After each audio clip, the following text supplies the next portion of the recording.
Good afternoon. Welcome. Welcome to my channel and welcome to today's video that has been a long time coming. For those of you who don't know, my name is Donna and you have landed on Fancy Fiber Forum, where we love fancy fiber here. So welcome if you're new. Welcome back if you are a returning Fancy Fiber family member. I'm out of practice, I'm sorry. As I said, we love fancy fiber here, and we are all about fancy fiber yarn and crochet and knitting, although lately not much crochet has been going on. A whole lot of knitting, and I'm going to share that with you today.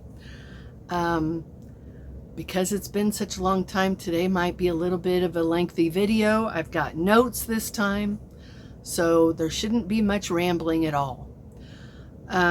Today is Monday, July 28th, 2025, and I am coming to you from West Central Missouri, a suburb of Kansas City. So again, welcome to everybody, and I hope you enjoy today's episode. And if you're new, I hope you come back, and I'm getting close to my 1,000 Fancy Fiber family members, but you know, it's gonna be a while before there's any serious stuff going on, because the watch hours are, and that's my fault. I'm not recording like I should, but I've been so busy knitting, I just haven't taken the time or thought I had much to talk about, so I just haven't been recording. So anyway, we'll get started with the subjects of the day, which for the most part is knitting. Like I said, I've got notes that I'll be looking down from time to time. So let's go ahead and start with the knitting, shall we? I finally completed my first pair of knit socks. I have talked about this pattern in previous episodes. The pattern is called Geever Tin Mine Socks, and the pattern is by the Cornish knitter. She is here on YouTube, and she has a website as well. This is a paid pattern. And the reason I was drawn to it was because she mentioned that it was a very beginner friendly heel, and it sort of is. It's pretty straightforward, although I had a really hard time with the make one stitches, make one right and make one left. I had difficulty with that because I tend to be a tight knitter, so those, particularly the make one rights, were very difficult for me to deal with. It took me till I was about halfway through the increases to realize that the knit rows between the increases were my opportunity to make it easier. So I started knitting those last few stitches on either end. I started making them a little bit looser, and that helped tremendously. So for those of you who might be struggling with the make one stitches, maybe that'll help you. I don't know if that's the case in all patterns, that there's even knit rows or whatever the stitch is, even rows between increases, or if that's only certain patterns. I don't know. But for the socks, it was an even knit row between the increases, so that was really helpful. Would have been nice to know that ahead of time. Would have saved me a lot of headache and a lot of strain on my neck, and it was just really hard. It would take me several minutes to complete those stitches. So, but it's, you know, as with everything, it was a learning process. So I'm thankful for the experience with that. Anyway, all that out of the way, here's my socks. And you can definitely tell which one I did first. This one turned out way better. I don't know why. I used the same needle. But this one, the cuff on this one is so much better. This one, for some reason, is, I mean, you can tell this one, it looks wider. I don't know why. Typically, you loosen up as you go, but I don't know. For some reason, this is a lot wider. This is much neater looking. And even the length, even though they fit the same, the second one is longer. So I was really concerned that I might have miscounted or did something, added rows or something, because I mean, you can tell here where the ribbing stops on each one is different, but they fit the same. Actually, the second one fits a little better. But anyway, it's my first pair, and I will cherish these for as long as I can, because they're my first pair. I modified the pattern because I didn't know if I would like this ribbing on the bottom of my foot. So after I was done with the kite heel, I was kind of bored with the ribbing, to be honest. After the kite heel was finished, I just did stockinette the rest of the way. The first sock, I didn't understand the orientation because I had gone to DPNs for the first one. I think I might have for the second one also.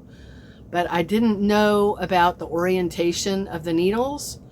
So I finished off the toe and the seam was going vertically instead of across the top of the toes.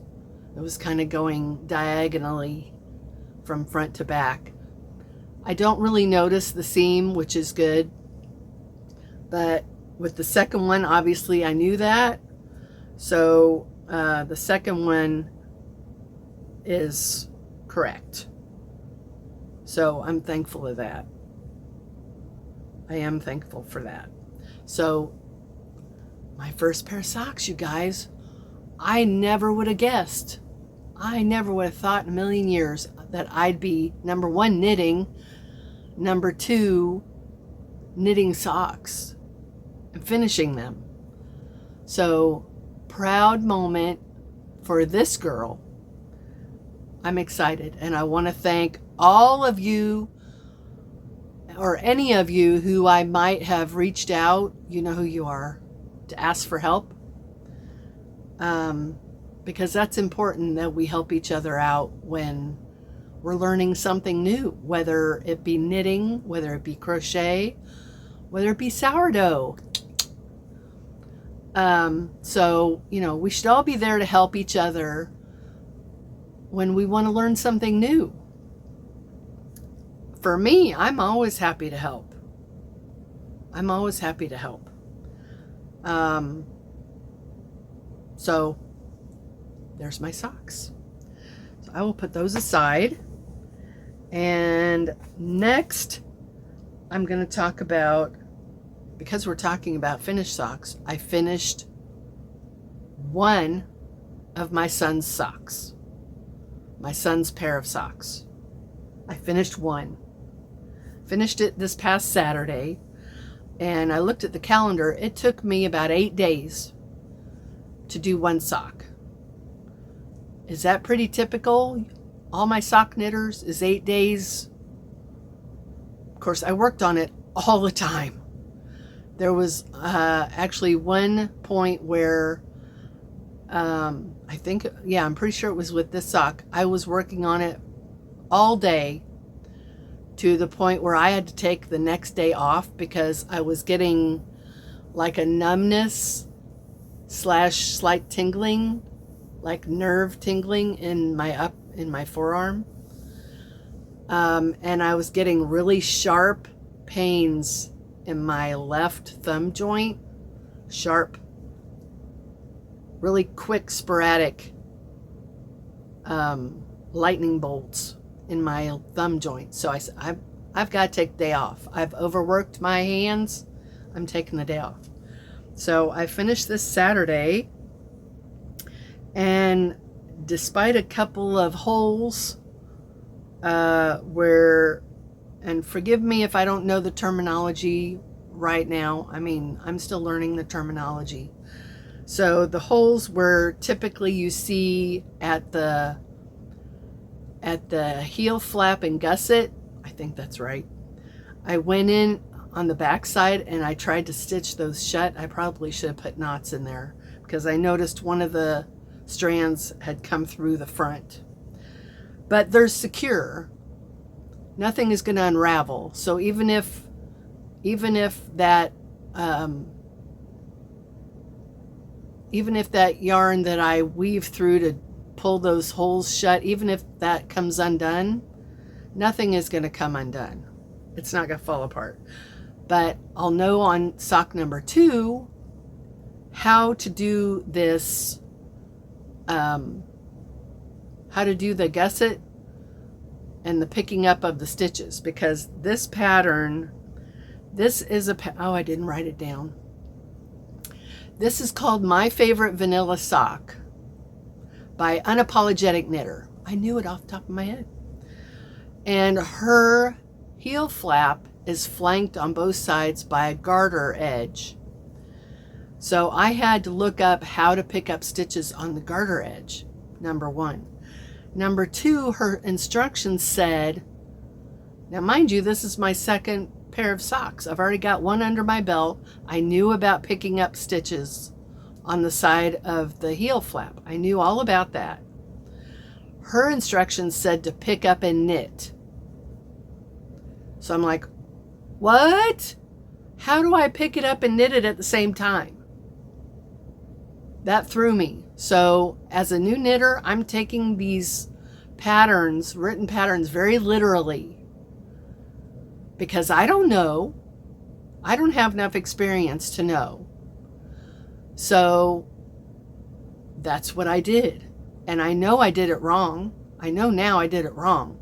She should have just said pick up the stitches and I would have been fine. I would have known what to do.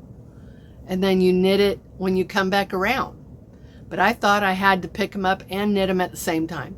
So what I did was I took a DPN, picked up the garter loop, the garter loop, and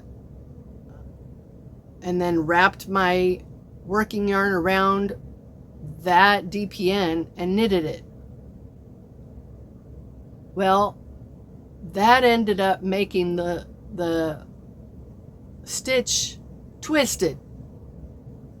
So when I came back around, that was a pain in the neck. That was such a pain in the neck. So now I'll know for sock number 2, all I need to do is pick them up. It's not hard. And I'm using a crochet hook to help pick them up. And that helps tremendously, especially for a tight knitter as myself. And then I watched a video yesterday from another channel that was talking about picking up stitches on the side of a garter edge. And that video really helped me because it's sometimes hard to know which strand to pick up. And he said, if you pull on it and it pulls up versus resisting, if it pulls up, that's the right strand. If you pull on it and it doesn't want to give, that's not the right strand. So I will keep that in mind for next time when I start sock number 2, which will be this coming week.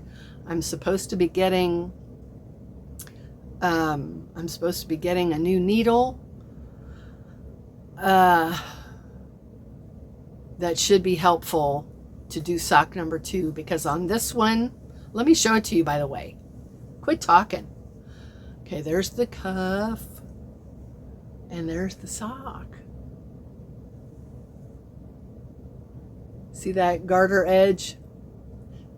It does look cool, but I don't know, other than aesthetics, I don't know why it would be necessary. And then for the heel and for the toe, I don't know if you can tell, but I did 2 strands. One strand of the regular yarn for the whole thing, and then I threw in like this solid lighter olivey color, because my son loves OD green and this shade of green. So do I. So I wanted to add extra strength to his toe and his heel so they would last longer. That was a bit of a challenge. I don't think I'll do it again. I don't think I'll do it again. Again, because I'm a tight knitter, it's just really with the same needle that I did for this. Even though I had switched to a 2.75, I think I started that, excuse me, I think I started that for the heel. I've been trying to keep notes on my app that I use, my row counter app, but I didn't write down any needle information on this one, and I wish now I had, because what happened was, I know that I started it with a 9-inch circular, 2.25, if I'm not mistaken, 9-inch circular. And because I made the large size, 72 stitches barely made it on a 9-inch circular. So as soon as I was done with the leg, I thought I need to switch to and try magic loop. Well, the smallest needle I have is a 2.75 that had, it ended up being a 40-inch needle. It had a really long cable, and it's a Knit Picks needle. So Knit Pro, Knitter's Pride needle, birch wood. That cable had so much memory in it, I fought it the whole time. But it worked. I mean, I was able to finish it. It was just, it had a lot of memory to it. But I got used to it. The more I was using it, the more I got used to it. I actually like magic loop. I really do. So I will probably be employing the 9-inch circular for the smaller socks, and I'll use magic loop for the bigger socks. So I've got a new long circular coming today, and it's 2.25 millimeter, and I think it's a 32 inch. I think it's 32. It's not 40. So I think it's 32. So I think I'm going to use that needle for this entire sock. Now, my question to you knitters, is a 0.5 millimeter going to make that much difference when I do the foot? Because this was done in 2.75. If I have to switch after the heel, I will. Or if I have to switch after the leg, actually, that's where I made the switch. If I have to, I will. But if you guys don't think that a 0.5 millimeter is going to make that much difference, that would be great. And you're probably going to say, ease up on your tension and it'll be fine. I don't know that I can. So we'll see. We'll see. Because I don't have any more of this yarn. Once I'm done with this, with the other one of these, and the one I'm making for myself in this same color, I won't have any more. So it's not like I can make the mate to this in a 2.25 for the whole thing, and then it's a different fit, and then I can just, of course, I guess I could, well, I guess I could frog this and remake it. I don't know. But that's the challenges that I'm facing. So if anybody can help me out with what you think I should do on sock number 2.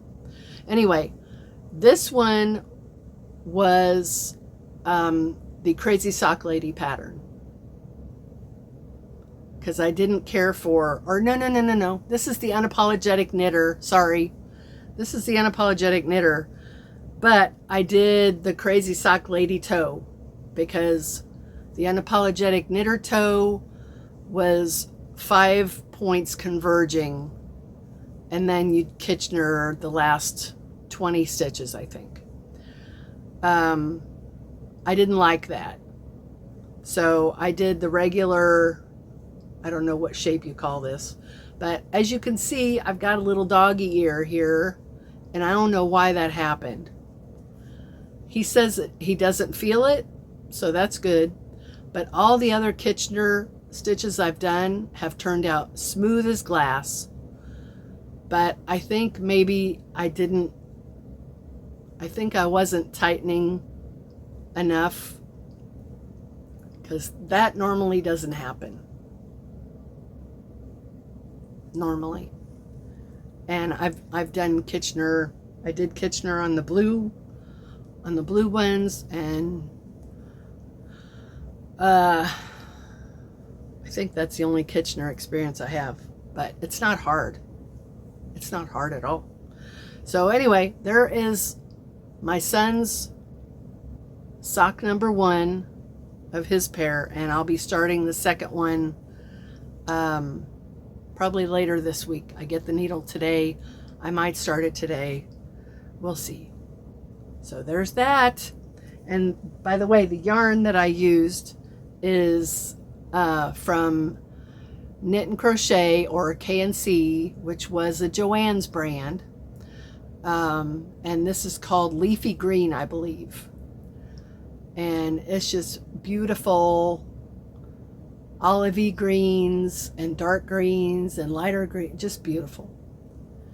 And I only had 2 hanks of this. So I'm going to get this pair of socks and the pair of socks that I started for myself. Started this a few days ago. This is as far as I've gotten. And this one's kind of funny, because when I cast on for the rib, I wasn't thinking until I had knitted 8 stitches. And I thought, I don't want to rip it out. And for the first row, I think it's really hard to tink back when you're knitting into the cast on edge. I've not done that. So the thought of ripping it back, I didn't want to do that. So I thought, I'll just do an 8x8 rib. So I don't really know how well it'll show, but I did 3 rounds of 8x8, and then I thought, okay, I'll do 3 rounds of 4x4. So I did 3 rounds. I know you probably can't see it. 3 rounds of 4x4, and then I was going to do 3 rows of 2x2. Well, 9 rounds isn't really enough for a cuff. So I just finished with the 2x2 to 15 rows, 15 rounds of ribbing. So it's a little different. It's a little different. But I think it's cute anyway. I don't know how it'll look when I'm finally done with it, but I think it's kind of cool. So I think I have one more 1 or 2 more rounds of the leg, and then I'm gonna, because this is gonna be a shorty. I've got 2 pairs of shorty socks going for myself. So this is gonna be a shorty, and I'm just gonna do the regular heel flap and gusset and see how I do, because I think I need to get really comfortable with just the basic of everything before I decide to branch out and try like the short row heel, shadow heel, you know, all these different heels. I need to get comfortable enough with just the basic heel before I do anything else. So that one I started. And then here's the second one, the second shorty, which I have already started on the heel. I've already started on the heel. And see, this is why I need to keep practicing just basic stuff, because I messed up on the beginning of this heel, but I don't care. It's on my heel. Who's going to see it? But apparently I wasn't counting correctly, or I lost count, and I was putting 2 knit stitches together versus, you know, a knit and a slip, a knit and a slip, knit and a slip. I was putting 2 knits together, and I didn't realize it till the next row. I thought, it's just a heel, just keep going. So I'd say about a third of the way, I realized what I was doing, and I started paying attention. And yeah, now I know that if I lose count, all I got to do is look at the back of the work, and I can tell what the last stitch was, if I'm not sure. But as I'm doing it, I'm saying out loud, knit, slip, knit, slip, knit, slip. Because if I hear it, and even if I stop, I'll remember the last word I said. So I am almost done with the heel flap. Still on 9-inch circulars. And so I will be picking up stitches soon on that one. And this yarn is a little more rustic. I don't know if I've got the label here with me, but this is a Saki yarn from is it Universal Yarns or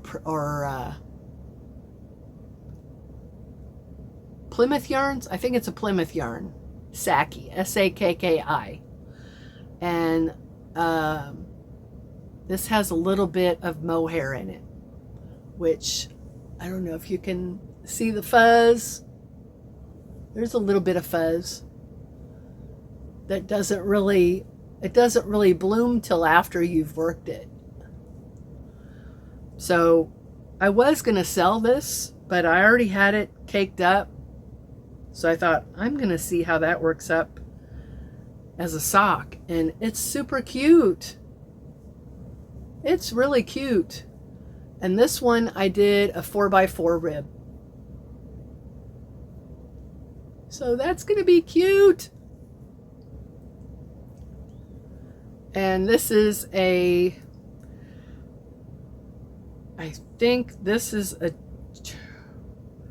this a 2.5 needle? It's a Chogu, I know that. But I'm thinking this might be one of my bigger needles. Or a 275, let's see. It's right there. This is really hard to read.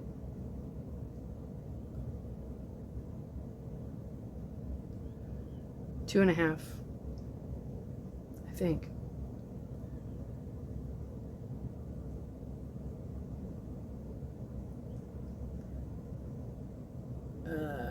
Yeah, it's 2.5 millimeter.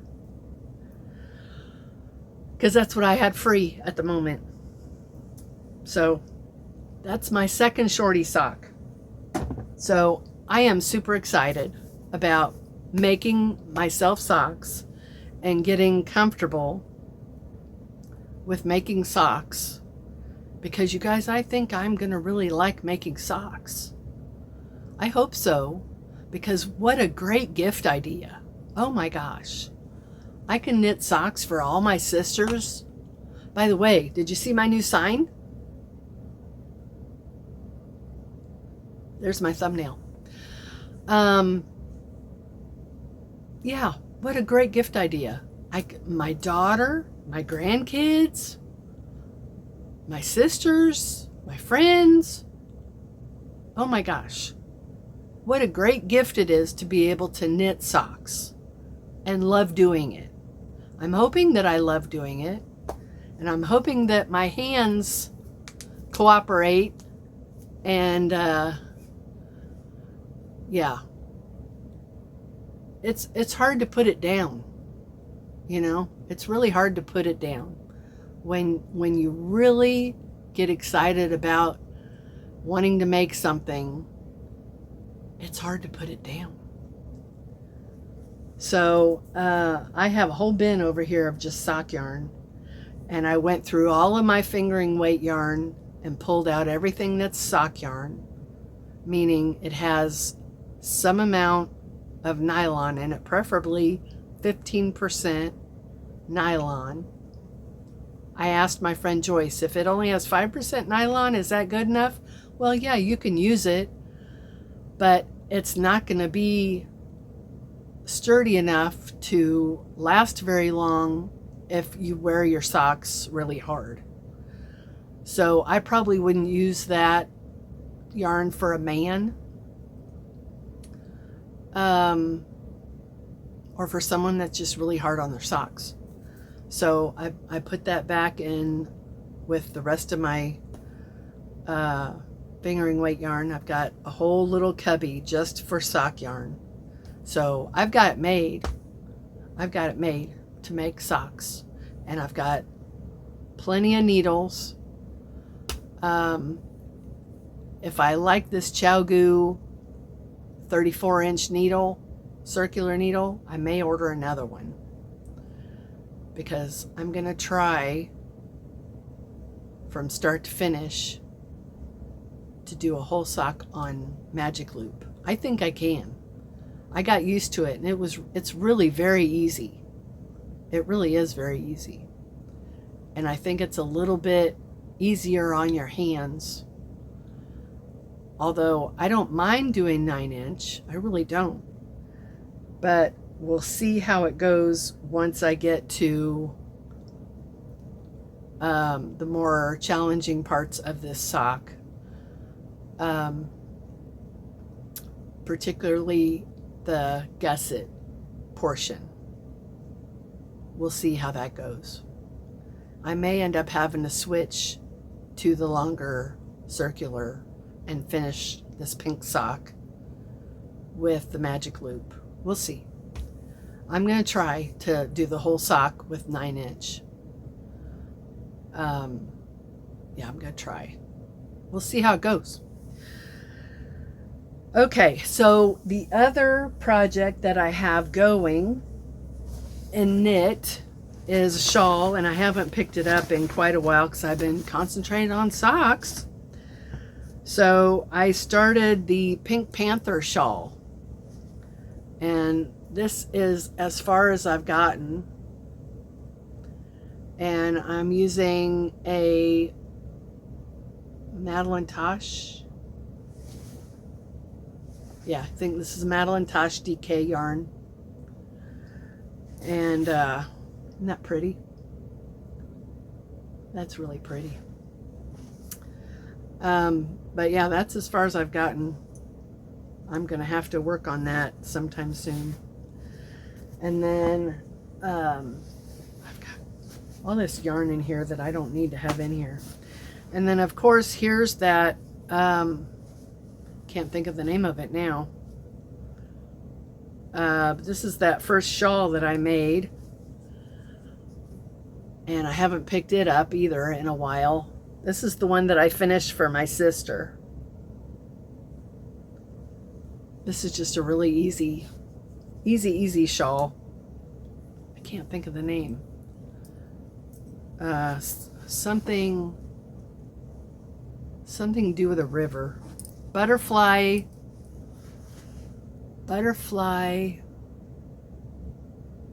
Something with the word butterfly in it. And a river. Something like that. So that's the shawl that I've got going. So that's really what's going on with my knit stuff. I'm having a ball. I can't even remember the last time I picked up a crochet hook. Can't even remember. I've got a poncho that my friend Jeanette made. I wanted to make it. And I haven't picked that up probably in about a month. Seems like it. I've just been knitting, and I've just been having a ball. All right, so that's all for knitting. Isn't my sign cool? I got the board at a thrift store, and it came with letters, but it didn't have enough letters, so I had to order the letters from Amazon. And so there we go. That makes me official, right? I'm official. All right, so life stuff. Over the weekend of July 11th, I dog sat my grand dog, my daughter's golden doodle, mini golden doodle.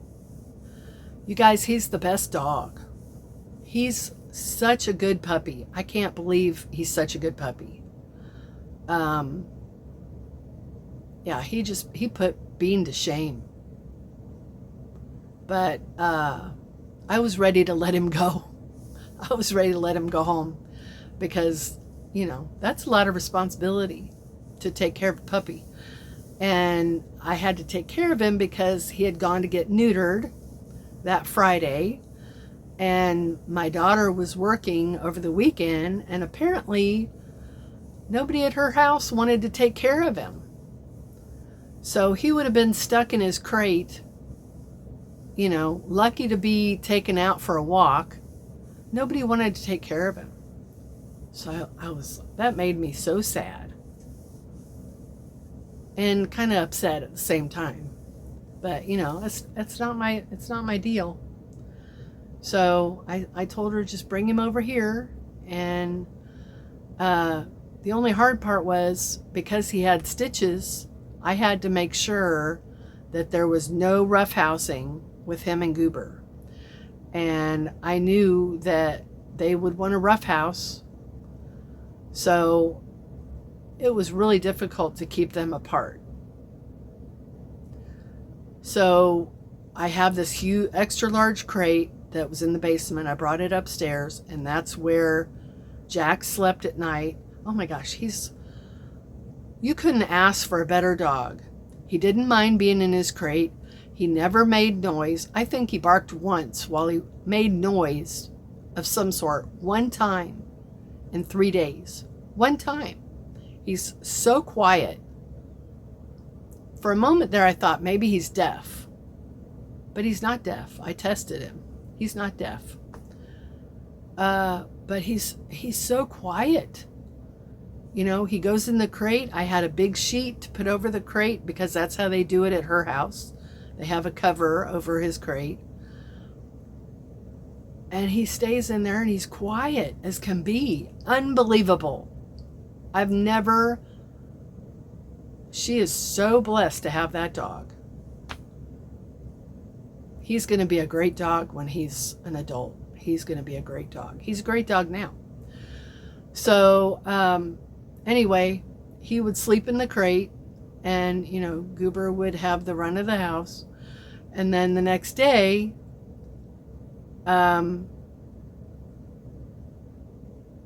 if Jack was out, I'd just have to be really mindful of their interaction. But I got to the point where I decided if Jack is out, Goober's going to go in the crate. He didn't mind being in there either. Goober can go in the crate. I'll shut the door. If he wants to come out, he can. He can just push the door open. But that gave Goober a sense of safety being in there, because I think he kind of knew that he couldn't play with Jack. I don't know how he would know, but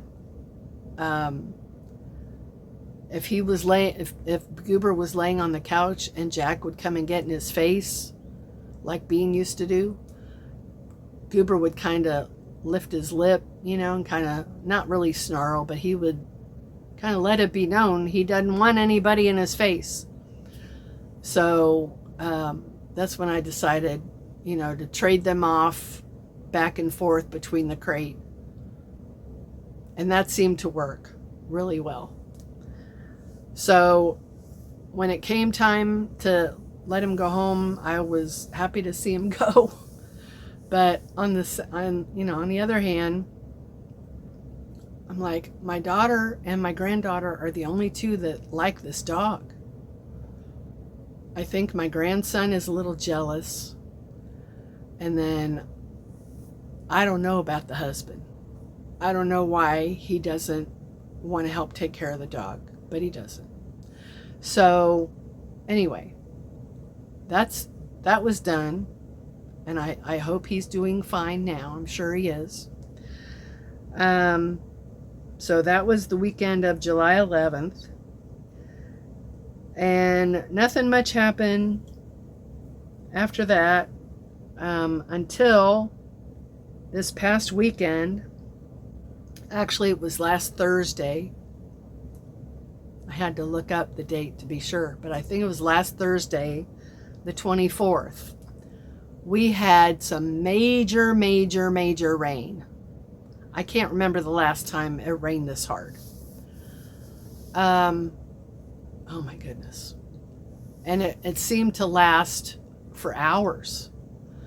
My son told me that he heard on one newscast that some areas received as much as 9 inches in an hour. So there was a lot of flash flooding going on. And that night, I don't remember what time it was. It was late. It was late because I didn't go to bed till after 3 a.m. Friday morning. But Sam comes upstairs. He says, I was already just sitting in my room on my bed. And he comes in, he says, Mom, I think we have a bit of an emergency. I'm like, what's going on? He says, we've got water coming in the basement. So I went downstairs, and I'm going down the stairs, and I hear this gushing water. And I turn the corner, and there's just water gushing through the window. And, windows in basements are up high, and there's usually a window well outside, right? There's usually a window well. Well, all of our window wells, the covers for said window wells are severely deteriorated by the sun. So, I've let my landlord know we need new ones, because God forbid this happens again. So there was really nothing we could do. The window well had about 8 inches of water in it. You could see through the glass. There was about 8 inches of water in that water well. There was nothing we could do except, let it just go. I suppose we could have cleared everything off of the shelving unit that was in front of it, but that would have been really messy at 3 o'clock in the morning. Yeah, because it's like how tall is that shelving unit? About 6 foot. It's about a 6 foot tall shelving unit with the pressed wood for the shelves.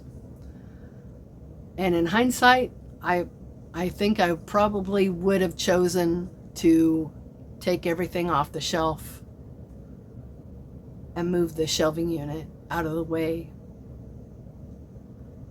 But part of me probably thought that it was being used as a dam. I don't know. So the 2 shelves that got soaking wet, took them a couple of days to dry, and only one of them is warped.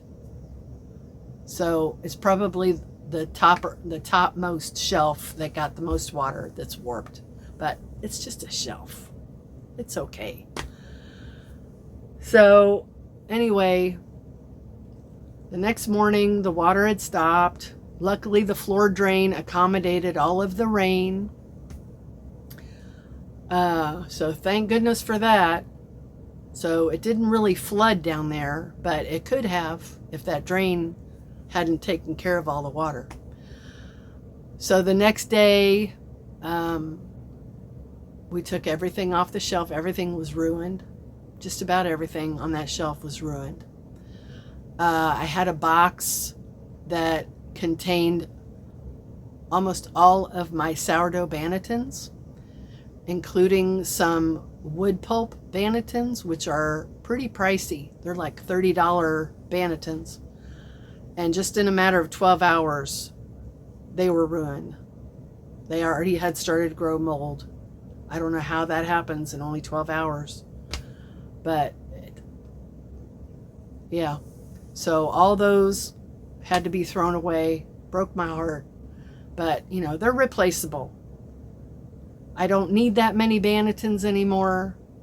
But, you know, they're replaceable if I ever want to buy more. And I do have some.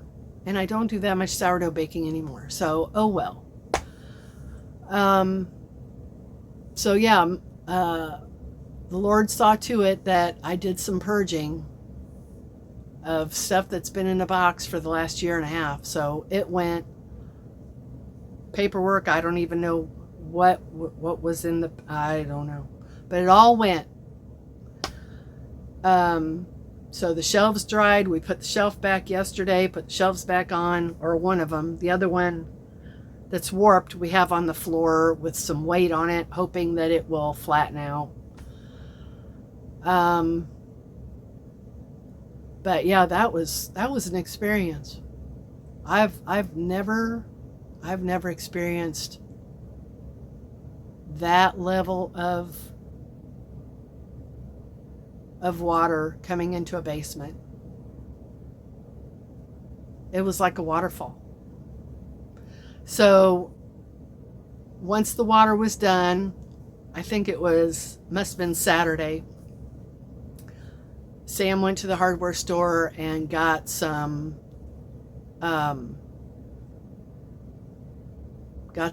spray, like some Flex Seal spray. It's a different brand, but it's like Flex Seal. And some tape, because we need to repair the front step that has a hole in it. So every time it rains, water goes in that hole and underneath the porch that's hollow, I learned, and we get water in the basement. So he got this tape. It's like a mesh, solid mesh. I know that's contradictory, but solid mesh tape, and it can be used on foundations. So perfect. So we put the tape down yesterday. We're both dripping sweat because it's like 90 degrees and the humidity is crazy. Little did we know that as we're applying this tape, you know, because it's got the waxy side that you peel back and reveal the adhesive. As we're pulling back the waxy paper, it's sticking to the waxy paper because it's so freaking hot that it's melting onto the paper. So we're out there struggling with that, and we got about halfway through and said, okay, we're going to wait till the sun goes down and there's some shade on this porch, to finish. Well, the heat never seemed to subside, but we did get shade. So we went out there probably around 7:30 and finished it. We probably need another roll of it just to make sure. I don't know, it might be okay. But we're going to go over that tape with the spray and just make sure that it's waterproofed completely so that we won't get any more rain coming in the basement because of that hole in the step. So hopefully that works. It should. It should work. I didn't know such a thing existed as that tape, or I would have done it last year. But anyway, that's done. And nothing else really was damaged from the waterfall. Nothing really significant was damaged. So thankfully. And then he sealed that window. He used that same tape and spray for the bottom edge of that window. And then yesterday he went and got silicone to seal up the sides, which is where on the right side, that's where the rain was coming in. Because apparently there's some wood rot or something in there that was, yeah. So between the silicone seal, the waterproof seal on the bottom, and hopefully new window well covers, hopefully that never happens again. So that was the drama from last week. Oh gosh, that was a lot just telling you about it. So we're almost an hour in and I'm not done. Let's see. Yeah, we've been having a heat wave. Serious heat wave. 90s. Sam actually took last week off. Tuesday, Wednesday, Thursday. He took off because it was going to be so darn hot. He's probably regretting that today because today is going to be pretty darn hot too. I don't know what the temperature is, but it's hot. And we're not going to get any relief till like Thursday. But I think it's going to be in the 80s maybe tomorrow and Wednesday, and then the high for Thursday and Friday is in the 70s. I can't believe it. So that's crazy. But between the heat wave and all the rain, we can't mow. So the backyard is getting to look like a jungle, and the front yard. So hopefully we can deal with that this weekend. I'm hoping. Provided there's no more rain. I think there is a little bit of rain in the forecast possibly, but maybe it'll miss us and Sam will be able to mow maybe Friday or Saturday. I don't know. And then this past weekend, I was able to schedule some time with my friend Kelly, who lives about an hour south of me. We don't get to see each other very often, but she worked it into her schedule where she and I could go have lunch and afterwards go to her mother-in-law's and just have a knit session. So we went to my favorite sushi place, which I haven't been to in years. She just discovered this place. But I knew about it from when I was working, because I worked in that area. So I met her there. We had a very nice lunch. Got to see the restaurant, which has since been remodeled. So it looked beautiful. It looked wonderful. We had a really nice lunch. And then I followed her to her house. And, it's like 90 degrees. And my car has no air conditioning. This is my 4th summer with no air conditioning because I'm cheap and I'm poor. So, I can't afford nearly $1,000 to fix the air conditioning on my 13-year-old car. Because I figure I no more fix it, it'll break down. And there was money that I could have spent on something else. So I've not fixed it.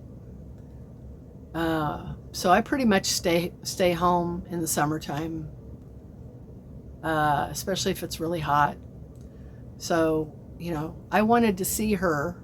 So I went ahead and braved the 90-degree weather to go and spend some time with her and knit with her and her mother-in-law. And we had a good time. But the ride home was hard because it was even hotter. And it's like a 50-minute drive each way. It was difficult, but I did it. So that was the happenings of the weekend and this past month. And in the meantime, I've been trying to purge yarn. I've already sold a little bit, but I'm not getting, the inquiries have slowed, if not stopped completely. So I need to shoot more pictures of some more yarn and get those posted on Marketplace, and get some of this yarn. I've got 4 boxes full of yarn that I need to sell. And I'm not gonna worry about going through the rest of my stash until this is significantly reduced. Because you guys, all that's left is stuff I really don't want to part with, but I know I have to. It's just going to be really hard. Because some of it has sentimental value. I don't know why, but it does. Partly because I got it at a really good deal and it's discontinued, so I won't be able to get it again. Like the yarn that Nancy gave me, or she didn't give it to me, but the art yarns that Nancy sold me, I won't get rid of those because she's a good friend and she's battling cancer at the moment. So keep her in your prayers, you guys. I've been praying for her for a healing for a long time, and she wasn't meant to even be here this long, according to the doctors.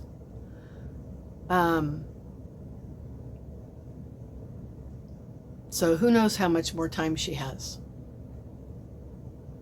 So her name is Nancy. Keep her in prayer for a healing, and pray for her family, her daughters that are dealing with this with her.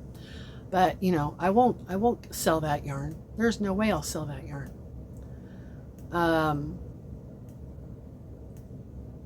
And there's other yarns I just don't want to let go of. Knit Crate yarns. Knit Crate is no more. Hobby Lobby yarns, my first and second clearance sale yarns. I don't want to get rid of those. So it's gonna be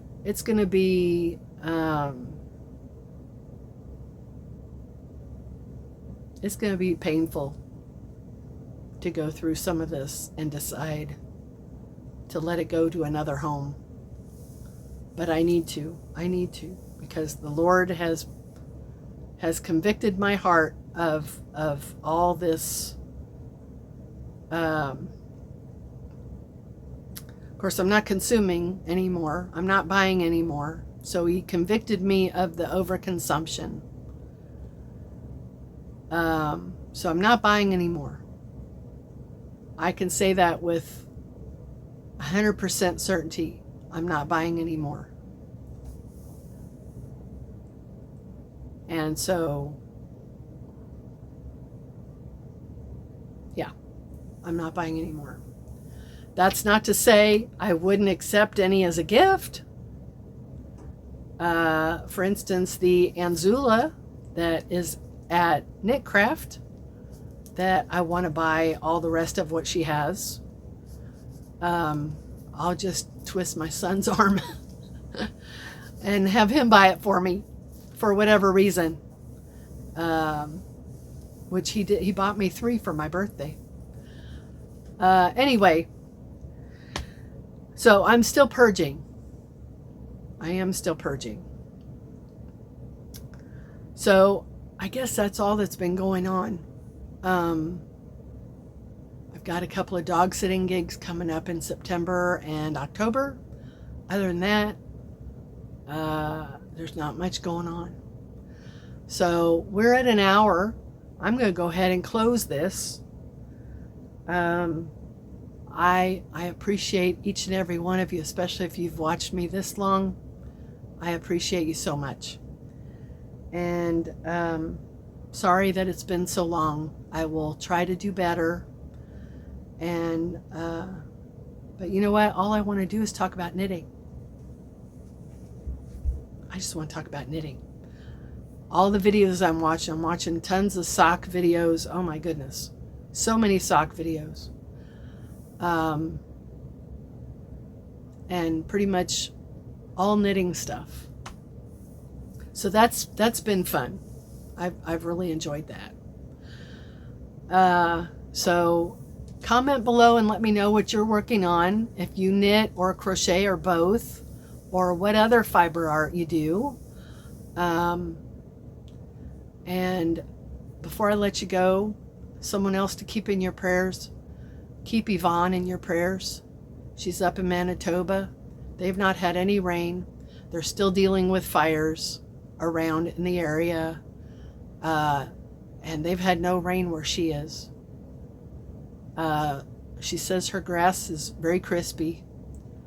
So keep her in prayer, you guys, and ask the Father to send her some rain. I've been praying for her.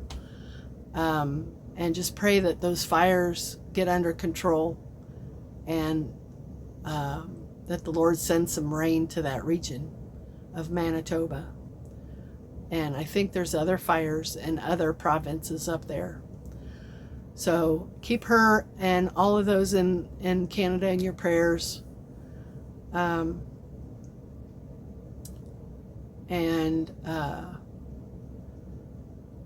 see, send up a prayer too for our friend Bernadine. She's going through some stuff, life stuff, and she could use your prayers also. So pray the Lord continues to give her strength and healing. So that's all I've got for now, you guys. Thank you again for listening to me ramble about all this stuff. I'm going to go ahead and get this uploaded and continue on with my day. I hope your day and the rest of your week is marvelous. And find some time. Always find time to do your craft. I get a little cringy when I hear people say, do what makes you happy, because that's not what we're on this planet for. We're not here to make ourselves happy. We're here to serve the Lord and to love our neighbor as ourselves. That's what we're here for, not to make ourselves happy. So it's not about being happy. Happy is fleeting. Happy is an emotion. So let's strive to be content in our situations and be joyful and be grateful and spread the love of Jesus. You know, spread the love of Jesus. That's what we're supposed to do. It's not about being happy. Sorry to tell you, but it's not. So with that, I'm going to finally get out of here. If you haven't subscribed, please consider doing that. And I've got all kinds of videos in the past about yarn and stuff. Feel free to check them out. I could sure use the watch hours. In the meantime, take care. Remember, God loves you. Jesus loves you. I love you. And I will catch up with you guys on the next video. Thanks so much. Bye-bye. Love you guys.